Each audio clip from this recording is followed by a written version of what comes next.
Okay. Jane Gustafson is an Assistant Division Administrator with the Communications Division of the Nebraska Game and Parks Commission. Her working title is Marketing and Advertising Manager, and she leads the agency's in-house creative team and coordinates strategic communication efforts with the help from an outside advertising agency.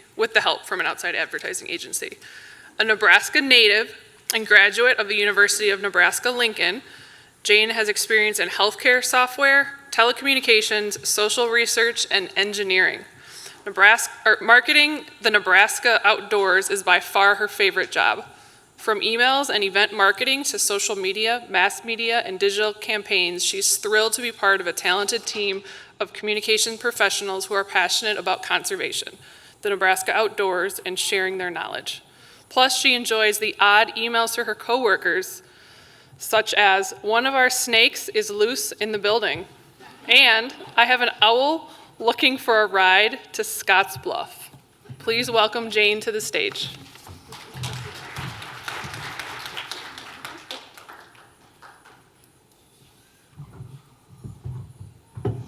Okay, thank you everybody. I appreciate you guys being here. I have the coveted after lunch slot, so we'll try to keep everybody awake and going.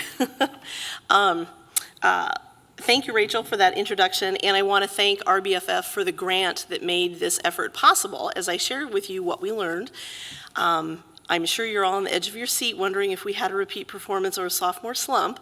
So I'm going to go through a little bit about the 2020 year that we had and what our angler sales and fishing permit sales looked like. And then I'll talk a little bit about what we wanted to do as a project and how we came up to do that. I'll talk about what we did. I'll talk about what the results were and answer the question if it was a repeat performance or a sophomore slump. And then I will tell you some of the lessons that we learned that as you hear them, you will find echo some of the speakers that we've already heard this morning. The gentleman from Texas, the gentleman from Nevada. There are a number of themes that they kind of scooped me on that they talked about that you will find repeated in the project that we did as well. So we'll go ahead and get started here.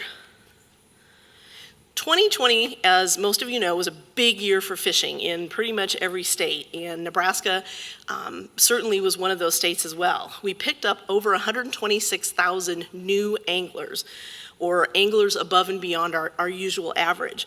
Our previous 10-year fishing average was about 195,000 anglers a year, so if you get 126,000 new ones, you can see that that's an incredible boost, and we were pretty darn excited about it. And so as we looked at those, we figured out we had over 67,000 new anglers and over 58,000 reactivated anglers. And just so we're kind of all on the same page, we looked at a new angler or a reactivated angler as someone who purchased a 1-day, a 3-day, an annual permit, or a 3 or 5-year permit. We had some folks that looked at that and said, wow, I really like fishing, this is a good deal, I want to get a 3-year or a 5-year permit. So we were pretty happy, and when we did our project to try to keep those anglers, because again, who doesn't want to keep them, we looked at residents and non-residents. We don't care why you're coming to Nebraska fishing, we're just happy that you are, and we want to keep you engaged. And another thing to keep in mind is that residents under 16 do not need to have a fishing permit unless you're a non-resident. If you're a non-resident and you're here and you are not fishing with a resident and you happen to be under 16, you do need a license. So just kind of some groundwork to show you what we considered for this project.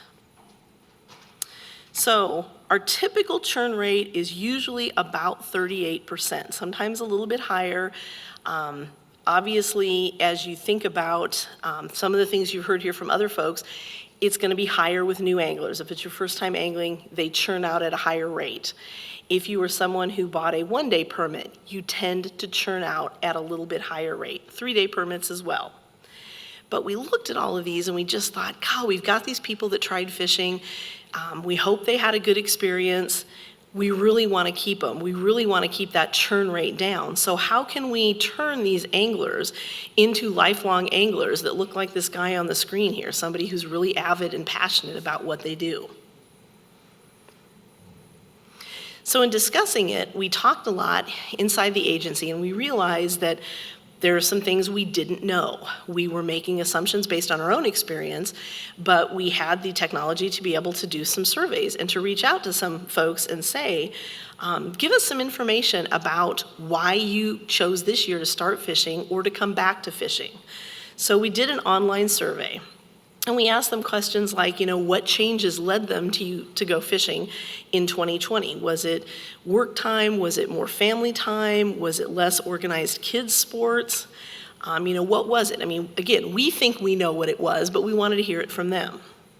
For reactivated anglers, we kind of wanted to hear, well, what reasons did you have for not going fishing prior to 2020? We also wanted to know, how likely are you to continue fishing? Did you have a good experience? Do you intend to fish in 2021?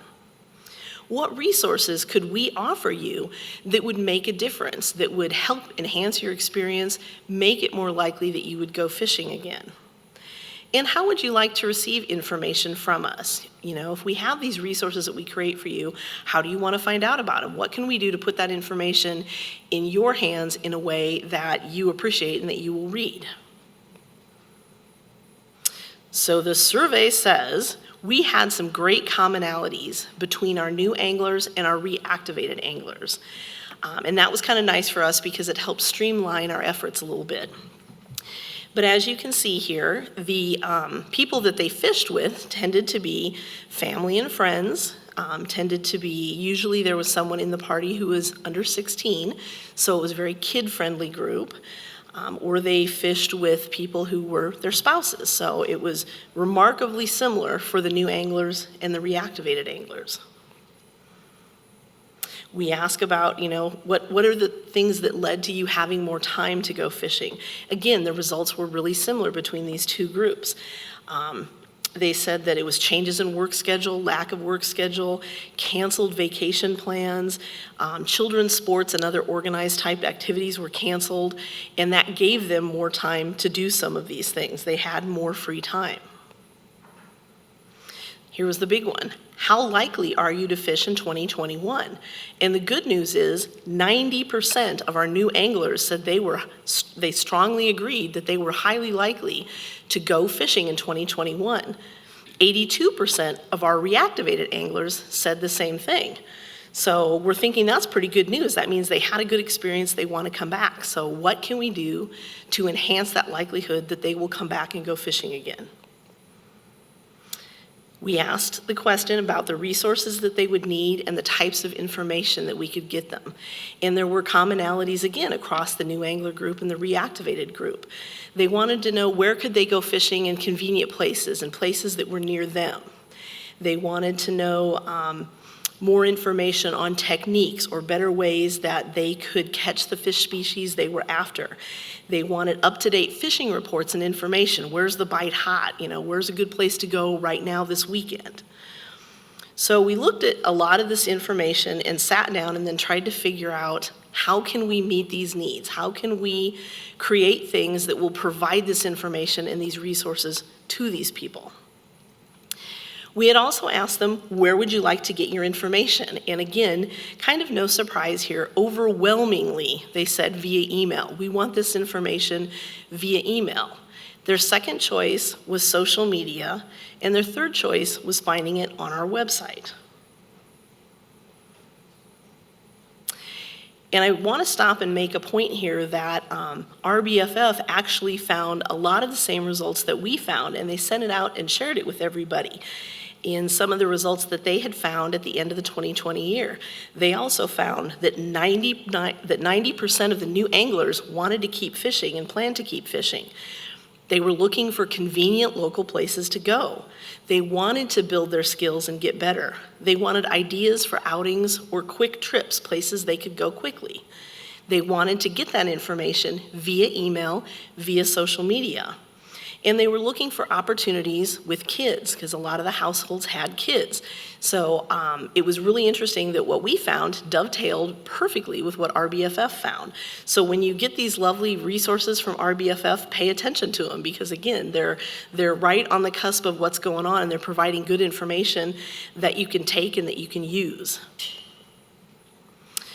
So we talked about our project goals. What do we want to do in this project? Obviously, we want to keep people fishing.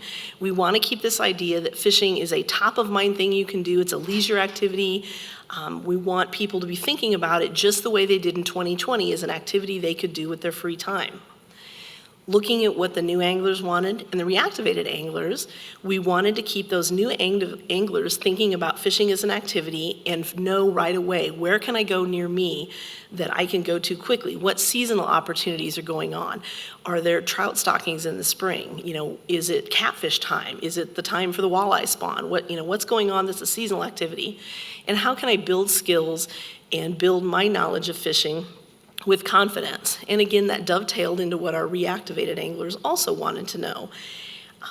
And as we looked at it, we decided that our overall goal, and I will freely admit we kind of pulled this number out of thin air, but knowing that in the past we'd had a 38% churn, we decided that we wanted to retain 68% of the anglers that we had from 2020. Okay, this is the suspenseful portion, 68%, remember that percent.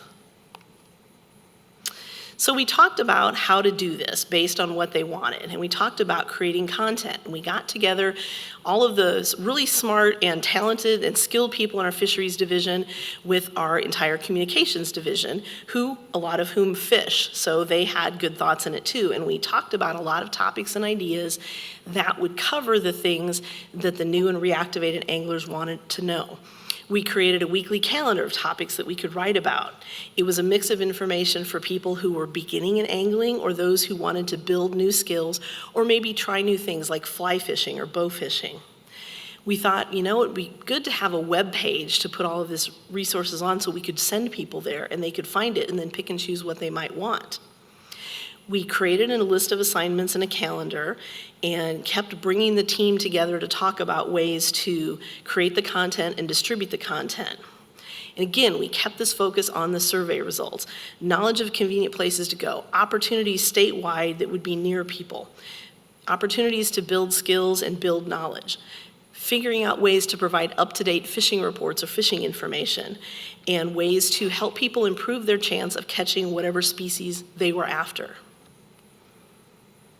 Then we also thought about, okay, we'll create this great content, we're gonna have to serve it to people. We're gonna have to get it in their hands. We know they've got places they wanna receive it. They wanna get it through email. They wanna get it through social media. They wanna find it on our webpage. So we created a list of internal assets that we had, like web pages, blogs, our agency magazine. We looked at external ways to put this information out, news releases, columns in local newspapers.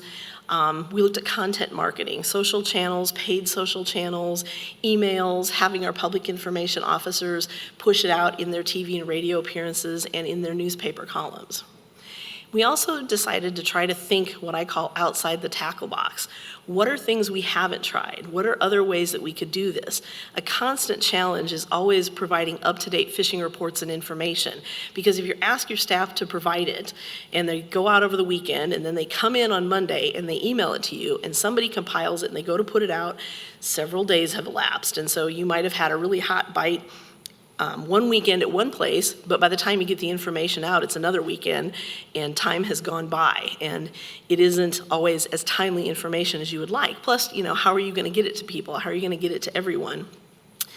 Are there ways that we could repackage things we already have, or repurpose things that we have, or things that we're doing, and deliver it to people if they didn't see it in one place in a blog? They might see it in an email or in social media. What are the best ways that we can put this together to send it out through these channels? We talked about this idea of these quick trip tools. So if somebody wants to take a quick trip and they're in an urban area like Lincoln or Omaha, where could they find a place to go and all of the information they might need to get there? And then we talked about partnerships. Who are our logical partners that we could work on this effort with that could help us, that were interested in the same goals that we were? So what did we do? Well, we created a website base page that had a lot of this information on it. And so it was the one place that we could steer people to, from emails, from social media, from people talking in person to different groups, from blogs, anywhere like that. And it talked about, on that page, they could find those fishing places near them.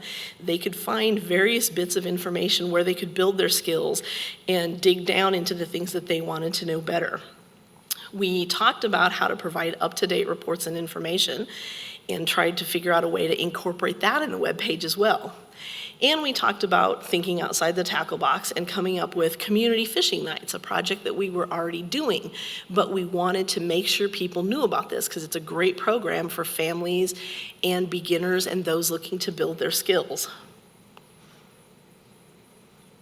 So as we went through and created this content, we added in things like feature articles in newspapers. We have a lot of newspapers that, as many of you know, are stressed for staff. They don't have a lot of time to write on different things, and if you can supply them with an article in photography, they're really happy to run it. So we created feature articles. We created social media content that we could put out and our partners could share. We created YouTube videos on how to do simple things like tying knots or casting or getting started in fly fishing or doing some other skills-based things like that. We marketed all of the content that we created really aggressively. So we did emails, we did social media, we did all kinds of different ways that we could to get this information in front of people, focusing first on those top 3 ways that people wanted to see it: email, social media, and on our website. Now, I talked about how we have the opportunity to target our new anglers and our reactivated anglers because we have their information, we have their content. And the first thing that we did, since email was the most popular thing to do that the people requested to get their information through, we emailed them. We looked at all of the emails that we had, and we sent emails to this customer group weekly from March 3rd through July 7th, and then we transitioned to a bi-weekly schedule. And the content of those emails was all of this various content that we generated with a big focus on seasonal opportunities and, again, trying to build those skills or trying to always bring them back to that website landing page where they could find more information, find things near them, find resources that they needed, build their skills, learn more, find other ways to do what they wanted to do to keep them engaged. Unfortunately, we have a large chunk of people without email addresses, so we were trying to figure out, well, how are we going to message them? So we worked with our advertising agency on things that everyone has, things that everyone is marketed to through other channels, but they seem a little bit sneaky when you're a state agency and you're doing it. But basically, we took our customer information and we worked with our ad agency to develop a way to do reverse search and targeting. So we have your information, we can load it up into Facebook, and it can go back and say, hey, this person's address and their age and their profile match this person on Facebook. And we could do that and then serve up our ads through Facebook and through Instagram that way. A little bit sneaky, but it gets our message in front of the right people. We also worked with the ad agency to do some reverse IP targeting and reverse search through a couple different methods. The programmatic reverse IP targeting served up digital ads, and the paid Google search served up Google search messages to them when we had a list of about 250 different terms. And whenever they searched any of those terms, our ad showed up front and center as something that they might be interested in learning more on. And so we ran a couple of those campaigns from April 15th to the end of May, and then from June 1st to June 30th. And the reason we chose those times is just because that kind of highlights when the prime fishing and prime fishing permit purchasing periods are in Nebraska. So once you get out of winter and things warm up, people want to go fishing. Once you get after about July 4th, then a number of people turn their attention to a few other things, or they don't want to buy an annual permit. They don't want to commit to anything because we have a January 1st to December 31st permit. And so after July, people are like, half the year's gone. I don't want to buy an annual. I might buy a one day. So we kind of tend to focus a little bit earlier in the year. Here are some examples of what someone who was targeted through this reverse IP effort would have seen. This would have showed up on their Facebook feed, it would have showed up on Instagram, and then next to that is a sample of one of the emails that we sent. Again, trying to always change out the images that we had pictured in there, so we were trying to be broadly appealing to a broad audience, but also trying to give them content that they would find usable. We kept sharing that content.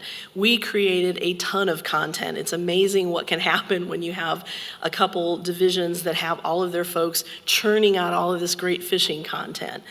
They kept busy, but it was great from a marketing standpoint because I always had something new to talk about and I always had something new to share. We could repurpose it into our agency magazine. We used it in our emails. We used it in social media. We used it on handouts. We just used it in any number of places. And we came back to that idea of thinking outside the tackle box. Remember how I said there's always a challenge getting up-to-date fishing information, which is what people want in their hands in a timely fashion? Well, we realized we didn't have to solve it the way we had solved it in the past, which was gathering it ourselves, putting it together, sending it back out. We created a Facebook page for the fishing community and then marketed that page out to people. It's called Nebraska Fishing, and it was where anyone could go on and share their experiences, show what they caught, tell where the bite was hot, see if anybody had experience fishing a body of water they hadn't fished, ask questions, and really engage in a community that provided that up-to-date fishing report and information for us. And that proved to be very successful, and we think that it will create this sense of community that will help keep these anglers engaged in fishing, both now and in the future. Again, we repackaged and repurposed a lot of what we had done. We had our fishing education team had created this wonderful going fishing guide, so we would excerpt bits out of it in social media. We would take pages out of it and use it for emails. We would hand it out at clinics. We would have pieces at our front counter.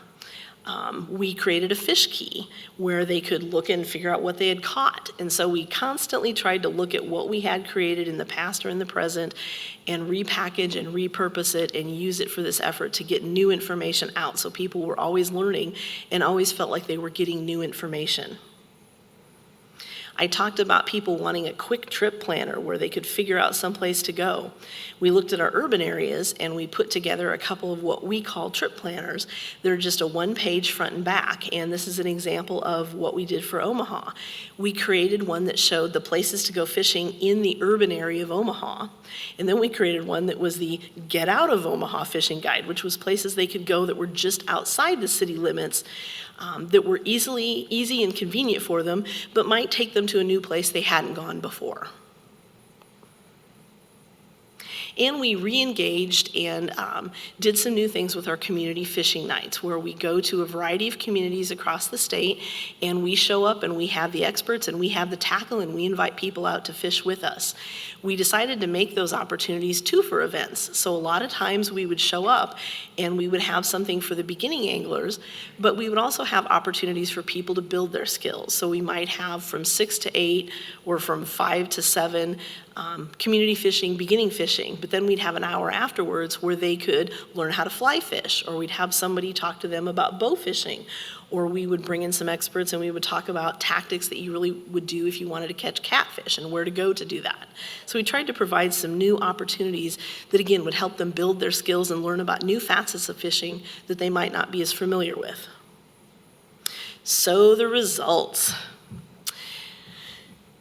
The good news is we sent a lot of emails and we had a lot of engagement. We emailed, we had 126,000 new anglers. We had 29,572 email addresses. So as you will notice, we did not have a lot of email addresses. And I will talk a little bit about that in the future. That's a good lesson learned here. But we engaged with those 29,572 people in 19 emails over the course of that March 3rd to July 7th time. And then we moved into a bi-weekly email. And each email typically had 2 little snippets of information that was something they hadn't seen before. And our open rate started at about 24%, which is for us pretty good. We don't mandate that you have to give us an email address. And so obviously we don't have email addresses for everybody, and not all of the email addresses are valid because it's not required. So we were happy with the 24% open rate. We thought that was pretty good. On our reverse targeting, which was the balance of a larger group of people, we engaged these new anglers and these reactivated anglers through all of these reverse channels. We tracked them down on social media. We tracked them down in these adaptive digital ads that would follow them around. They were sticky. They would go from site to site within the digital network, and our ad would keep coming up and being served to them until they clicked on it. So word to the wise, if you notice an ad that you keep seeing and you keep seeing and you keep seeing and you get sick of it, click on it and then eventually it'll go away.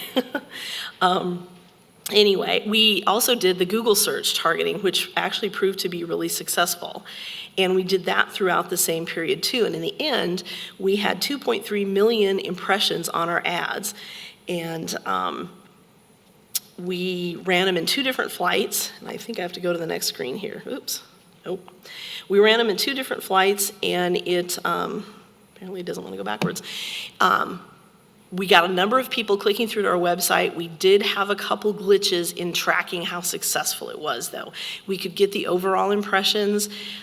We do not have a permit system where you can go through and see, did they click through to buy an ad? So we had a couple glitches there to see how successful it was. But I'll tell you a little bit more about that in a second as well. So how did we do? Repeat performance or sophomore slump?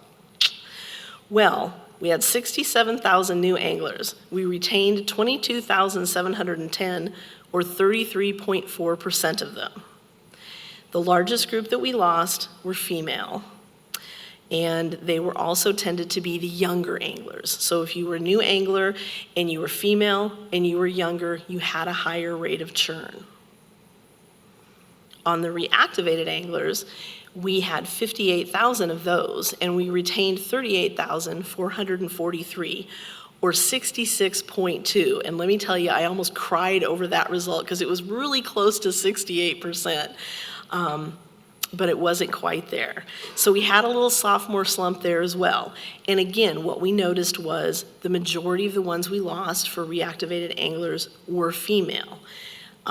They did not show the inclination of the younger folks to be the ones that lapsed. Oddly enough, it was those that were a little bit older that tended to lapse in this category. So I also want to mention we did have a couple variations from our plan in doing this. We did change to our biweekly emails a little earlier than planned, and that was because we noticed our 24% open rate dropping. As we got later in the year, we think there was a little email fatigue setting in. We'd emailed people a lot, and our open rate started dropping. And so once we kind of noticed they were dropping a lot, we made the switch to those biweekly emails to keep them engaged but not hit them so often with information. We also ended up with a little bit of a delay in starting our retargeting efforts. We had originally intended to start in March, but we ended up starting in April. Instead of March 15th, we started in April 15th, which we think probably didn't affect us too much because Nebraska had a really wet, cold spring that year. And usually when the weather's like that, our fishing permit sales and the people that are out wanting to fish, they wait till it warms up. They're fair weather fans. They wait till it warms up. They wait till it gets a little nicer. So we really don't think this had as much effect on us. And the other thing that I will say as a variation from plan, and I'll speak to this a little more later as well, is that our data analysis didn't quite go as smooth as we anticipated. And it was partially due to COVID, so I had to work with a couple different data analyst people. I am a marketing person. I freely admit I am not a data person, and I rely on our internal experts to work with. And so having a couple of them gave me some challenges, but we worked with both of them through to try to reconcile our numbers so that we had some confidence in what we had gotten. So lessons learned. Obviously, we didn't hit the 68% we wanted to, but I still think we learned some really good things, and I'm really proud of that 66.2% of the reactivated anglers because it was really close. I told you we only had 29,572 email addresses for the 126,000 new anglers that we had. Lesson learned there, we have to get more email addresses. We don't require them, it's a challenge for us, but we need to find a way to get more email addresses because again, it's such a cheap way to communicate with folks. It's really effective, it's how they have said they want to receive information. So we're working on figuring out a carrot approach that will promise them or offer them value in return for giving us those email addresses. Demographically, and it's no surprise given what we heard earlier, female anglers tended to have a higher lapse rate than male anglers. And among the new anglers, our younger anglers, the ones that were 16 to 44, were more likely to lapse. Now, this could be because there were other activities resuming. It could just be, they have lots of other things they could do, and we need to be better about keeping fishing in front of them. But it's just a tendency we need to be aware of, that we need to have a little extra effort with that group. We also learned it's a lot easier to keep reactivated anglers than it is to keep those new anglers. And I think that was alluded to earlier today when they talked about we're good at getting people, but we're not good at retaining them. So I put in there as a bullet, retention, retention, retention. It's one of the R3s, and it's the one that probably gets the least effort and the least focus, but it shouldn't be, because again, it's much easier to keep the ones you have than to get new ones. We're still working to see some variations on our email and our reverse IP groups. We need a little bit more insight in there to learn more about how we could do better using that reverse IP technique. Again, I mentioned emails are good in moderation. As our time went on, the open rates dropped, the click-through rates dropped. And so we realized that we were kind of overwhelming our audience and they had email fatigue. We needed to send a few less. And we talked about surveying our customers and asking them more. How often would you like to get emails? Because that was something we didn't ask in the original survey, and maybe we should have. So in our Google search marketing and retargeting, that actually was our best technique when we did reverse IP search and reverse IP targeting. And so there's an example here of what our highest ad, it worked the best on our new anglers, and it gave us a click-through rate of about 2.4%. And it was also, of all the techniques we tried for the reverse IP tactics, the paid search was the next highest for the reactivated anglers. So that whole Google search thing works really, really well. And you can do it yourself. We had our ad agency do it just because they were doing a lot of the other things, but it works really well. So consider that one of the things in your toolbox when you're looking at trying to retain people that you may not have other ways to contact. I always talk about checking under the hood before the campaign starts, and we should have done more of this. We had some analytics that were not working on our website. We did have some problems with the analytics from the reverse IP search that our ad agency discovered about halfway through. And so that glitch kind of prevented us from knowing a little bit more about how effective that technique really was. So make sure your vendor double checks everything. Make sure you double check everything with your IT department. Just, even though they've said it's okay, try a test run, check it out, make sure things go the way you want them to go. We continue to be challenged a little bit at this point in time by being unable to track anything that we send from social media or an email. We can't track it through to our permit system to see if somebody made a purchase. We can see if they opened it, if they clicked through, but we can't see if they actually made a purchase. And so that's a challenge. The good news for us is that we are getting a new vendor that will help us be able to do that. And so my takeaway lesson for everyone, and again, this came up earlier this morning as well, as you're working with your permit people, if you're looking at getting new permit systems, if you're looking at making changes to your permit systems, make sure that you have a seat at the table, because everyone in our agency has a different role, and they look at things through the lens of their role. And if they're a bean counter, they're looking at counting beans. If they are someone who wants to make sure that things fit law enforcement wise and it's easy to enforce the law or explain to customers, that's the lens they're looking through. If you're a communications professional, you need to be able to have this information and figure out, is what I'm doing working? Is my communication making an effort? How much is it bringing in? Is it working? What could we do differently? So make sure you have a seat at the table to help consider some of those things. Have a plan for analyzing your results. Make sure that everyone's on the same page. I alluded to some difficulties in analyzing our results, and it was found as we were halfway through it that we had considered some types of permits, 1 days, 3 days, annuals, 3-year and 5-year, but we hadn't talked about things like what happens if they buy a senior permit? What happens if it's a deployed military permit? What happens with a veteran's permit? And so you always want to make sure that everyone's speaking the same language you're speaking, and don't forget about about those types of permits because, again, they're your customers just the way everyone else is, and that contributes to your bottom line success rate. Some other paths that we talked about to success, and Jennifer, I think, alluded to this as well, is, upsell and onboard your customers. If they buy a one-day permit, come back and ask them, hey, did you have a great time? You know what? You could fish all year if you bought an annual permit. Take advantage, if you're fortunate enough to have a CRM system or an auto-trigger message system, to set up these automatic messages that onboard your customers and thank them for their purchase, tell them how to get information and learn how to use more and do more things with their permit, remind them when it's time to buy their permit or upsell them into a different permit.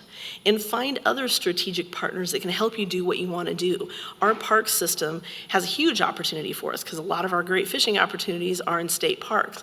So we're working like heck to figure out how can we partner with parks to have them remind people of fishing opportunities and sell fishing permits and get them engaged in fishing. So again, I told you that we didn't quite make our 68%. There was definitely a sophomore slump among new anglers, but we were darn close among the reactivated anglers. And again, it's always easier to keep the customers you have than get new ones, so that shouldn't surprise us. We're going to be doing some additional research onto our purchase patterns. We're going to be trying to figure out ways to get more email addresses. We're probably going to do more survey efforts in the future to figure out what our customers want and how we can improve on what we did this year and do it better. That was a really quick look at everything that we've done. I tried to let you know where we failed, and we admit it, and what we could have done better. And I'm happy to take any questions that you have. And if you think of something afterwards, if you're like me, I have to think and mull on things later on, please feel free to reach out to me, and I will answer your question as best I can. And I thank you for your time.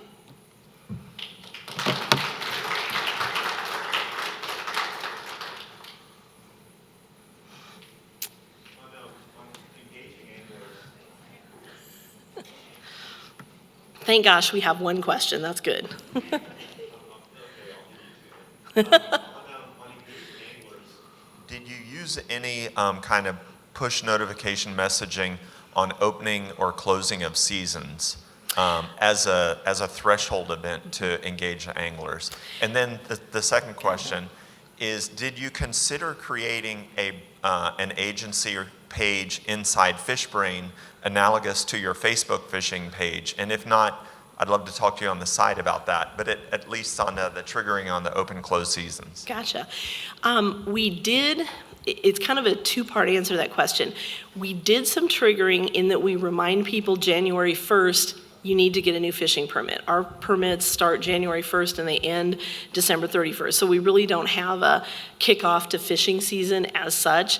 We do typically do some messaging to let people know that, hey, it's time to get your New Year's permits, but we don't do any other seasonal messaging than that. We generally choose to do seasonal messaging around when we start doing, say, spring trout stockings or when there are some other seasonal opportunities. And with regard to the FishBrain thing, I probably don't work with it as much as maybe our fisheries biologists do, and I don't know that they work with it a lot. So I will be happy to talk with you afterwards.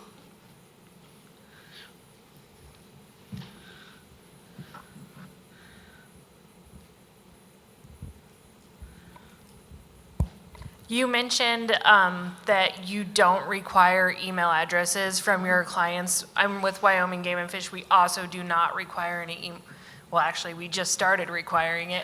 I was wondering if you guys have considered that, and then if so, why you decided not to go that route. Okay, thank you, Regina. That was a good question.